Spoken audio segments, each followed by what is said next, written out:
Not any special one. There was a little girl that I was seeing quite often over there that her father was in the Air Force, and actually they only got over there about 2 months before I left. I was seeing her, and she was at the airport when there were some pictures made of her. But it was no big romance. Even presidents have been turned away. Every year, millions of visitors flock to Graceland, hoping to get closer to the king of rock and roll. But there's one part of Elvis Presley's mansion no one dares ask about. Behind locked doors lies the mysterious upstairs, Elvis' private sanctuary, untouched since the day he died.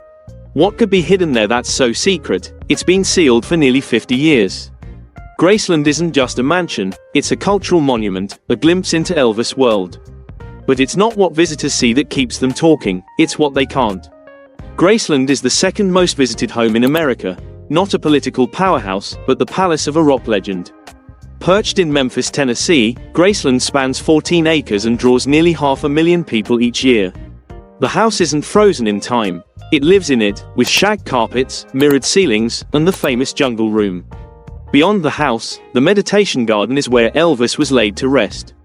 After multiple break-ins at his original burial site, his father moved him here, alongside his mother, grandmother, and later, his daughter and grandson. It's beautiful, yet heavy. But even with all the history and emotion, the biggest mystery isn't in the garden, it's what's locked away above the first floor. A staircase no tourist is allowed to climb. A place untouched for nearly 50 years. What's behind that door? The forbidden floor. Graceland's best-kept secret. There's one rule that's never been broken. Don't go upstairs. You can tour Graceland, browse Elvis gold records, sit in his custom jets, and peek into the famous jungle room. But when it comes to the second floor, forget it. That space has been locked tighter than a vault since 1977. Not for safety reasons, not because it's under construction, but because it's sacred. The upstairs is where Elvis Presley was found that fateful morning. Since then, no tourist has stepped beyond the barrier. No photos, no videos, no descriptions. Even former presidents, like Bill Clinton, were politely turned away. That much secrecy raises questions. Why protect it so fiercely? During Elvis' life, the upstairs was his private world, a retreat from the chaos of fame. A place where he could breathe without the noise. Staff knew the rules. If you weren't invited up, you didn't go. And that boundary didn't fade after his death. It became permanent. The Presley family chose to preserve his privacy, and the upstairs remains exactly as he left it. Clothes in the closet, records by the bed, a TV still facing his favorite chair. It's not just untouched, it's frozen in time. But here's where things get strange. Fans believe there's more to it than just grief or privacy. Some think what's hidden upstairs is something the public was never meant to see. Theories, they're wild. Some claim what's up there could change everything. The place where the king took his final breath. On August 16, 1977, Elvis was discovered unresponsive just feet from his bed. His girlfriend, Ginger Alden, found him. Paramedics couldn't save him. The king was gone. The official cause was a heart attack. But rumors swirled, fueled by his fame, the stress, and his dependency on prescription meds. Theories flooded tabloids, but while the world searched for answers, the Presley family made a different choice. They sealed the second floor.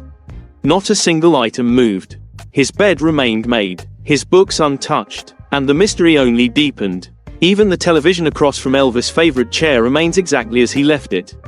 It wasn't cleaned up, it was preserved. Not to hide something, not out of shame, but to honor the weight of that space.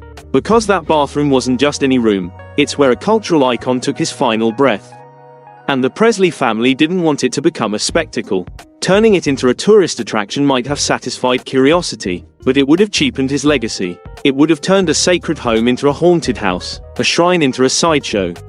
Instead, they kept the focus on the life Elvis lived downstairs, not the tragedy upstairs.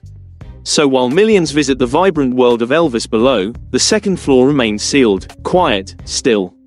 Waiting. And what lies behind that locked door? No one has the answer, yet. Who has seen behind it? Almost no one, but a few exceptions have only added to the mystery. One of the most famous, actor Nicolas Cage. A lifelong Elvis fan, he was granted access during his marriage to Lisa Marie Presley, a privilege few could ever dream of. A private glimpse into Elvis's locked sanctuary, no guides, no cameras, no distractions. Just quiet. Nicolas Cage later described the experience as surreal, haunting, deeply emotional. But when asked what he saw, he's never spoken a word. Not in interviews, not in his memoirs. The silence has only deepened the mystery. If it was just a normal bedroom, why stay so tight-lipped? Then there's the strange tale of Chewie Thompson, a social media influencer with no ties to Elvis, no Hollywood connections. During a routine Graceland tour, Chewie claimed a man dressed as staff discreetly approached him, whispered something, and pulled him aside. Without explanation, Chewie was escorted upstairs, flanked by 2 guards. The air, he said, felt different, as if he was stepping into a place not meant to be seen. Doors creaked open slowly, curtains were drawn aside with eerie precision. And what he saw, he won't talk about it. Not a word, not online, not even when pressed. Why him? Why was he granted such access? Was it a mistake, a calculated move, or could there be a deeper connection no one's uncovered? What happened next would send fans and conspiracy theorists into a frenzy. Chewie Thompson's unexpected trip upstairs wasn't just unusual, it sparked a firestorm online. Rumors exploded almost immediately. Some believed Thompson wasn't just lucky. They theorized he might be more than a random visitor, possibly even an unacknowledged member of the Presley bloodline. It's not as far-fetched as it sounds. For decades, whispers have followed Elvis. Claims that he fathered children outside his marriage. Women have come forward with stories, timelines, and even supposed DNA evidence. Most were dismissed, some disappeared entirely. But Thompson's silent, unexplainable access to Graceland's most private space raised eyebrows. And then it got stranger. Multiple tourists reported hearing strange sounds from upstairs, footsteps, voices, even laughter, when no one was supposed to be there. One witness described it as a private gathering, another as a family reunion or ceremony. Cameras catch nothing, staff refuse to comment, but the stories keep coming. Could the upstairs be hiding more than just memorabilia? Could it hold secrets of hidden family ties, or something even darker? Those who've been inside haven't shared a word.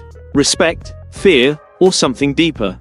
Their silence speaks volumes. To understand why the upstairs matters, you need to understand Elvis. He wasn't just a superstar. He was a paradox, adored by millions, but fiercely protective of his privacy. Fame followed him everywhere, but upstairs, the noise stopped. That was his sanctuary, a place where he escaped it all.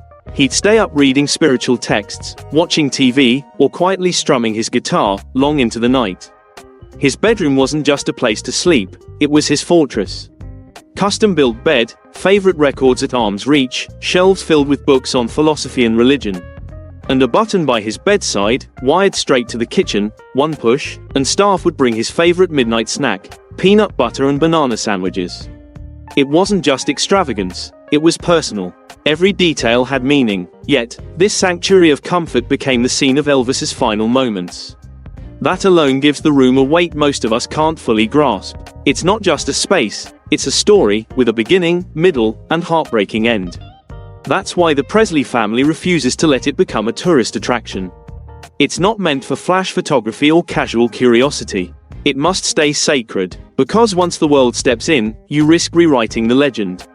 What they're protecting isn't just a room, it's the last remnants of the real Elvis. And just when you think the mystery ends, it goes deeper. A locked door, a living legacy. Graceland is more than just a house, it's a heartbeat frozen in time. A living monument to a man who didn't just perform music, he transformed it. Every year, fans from across the globe travel to Memphis, not just to see where Elvis lived, but to feel it. To walk the same shag carpet. To breathe the same air. But even amidst the gold records and glittering jumpsuits, one thing continues to captivate, the upstairs. That locked floor has become the ultimate enigma.